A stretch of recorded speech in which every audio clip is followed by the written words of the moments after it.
26 जनवरी भारत के इतिहास का एक बेहद महत्वपूर्ण दिन है और ये दिन हर भारतीय के दिल में विशेष स्थान रखता है। ये दिन गणतंत्र दिवस के रूप में मनाया जाता है और भारतीय लोकतंत्र की नींव को दर्शाता है।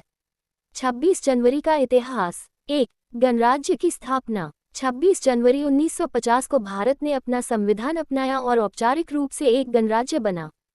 ये दिन इसलिए महत्वपूर्ण है क्योंकि इससे पहले भारत ब्रिटिश साम्राज्य का हिस्सा था और स्वतंत्रता के बाद भारतीय संविधान ने देश की शासन प्रणाली और लोकतांत्रिक ढांचे को स्थिर किया। 2. संविधान की अंगीकरण। भारतीय संविधान को 26 नवंबर 1949 को अनुमोदित किया गया था, लेकिन इसे 26 जनवरी 1950 से लागू किया गया।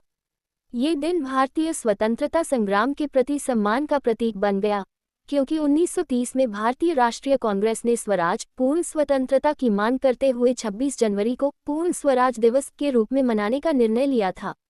3. गणतंत्र दिवस की परेड। 26 जनवरी को हर साल दिल्ली के राजपथ पर गणतंत्र दिवस की भव्य परेड होती है, जिसमें भारतीय सेना, केंद्रीय अर्धसैनिक बल, विभिन्न राज्यों के सांस्कृतिक दल और स्कूलों के बच्चे शामिल होते हैं। ये परेड देश की विविधता, संस्कृति और शक्ति का प्रतीक है। 4. ध्वजारोहण। इस दिन भारतीय राष्ट्रपति द्वारा दिल्ली में कर्तव्य परेड के बाद राष्ट्रीय ध्वज तिरंगा फहराया जाता है और इसके साथ ही राष्ट्रगान जन गण मन की ध्वनि गूंजती है। 5. सम्मान और पुरस्कार। गणतंत्र दिवस के अवसर पर देश के नागरिकों को उनके अद्वितीय योगदान के लिए विभिन्न सम्मान और पुरस्कार दिए जाते हैं, जैसे कि भारत रत्न पद्म पुरस्कार और वीरता पुरस्कार। गणतंत्र दिवस का महत्व। ये दिन हमारे संविधान की याद दिलाता है, जिसने भारत को एक लोकतांत्रिक गणराज्य बनाया।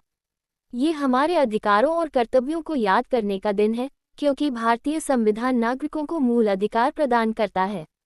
ये दिन भारतीय स्वतंत्रता संग्राम के नायकों को श्रद्धांजलि देने का अवसर है, जिन्होंने हमें स्वतंत्रता दिलाए और संविधान बनाने में अहम भूमिका निभाई। गणतंत्र दिवस सिर्फ एक सरकारी समारोह नहीं, बल्कि यह हर भारतीय का गर्व और सम्मान है, जो हमारे संविधान और हमारे देश की विविधता और एकता की ताकत को दर्शाता है। जय हिंद।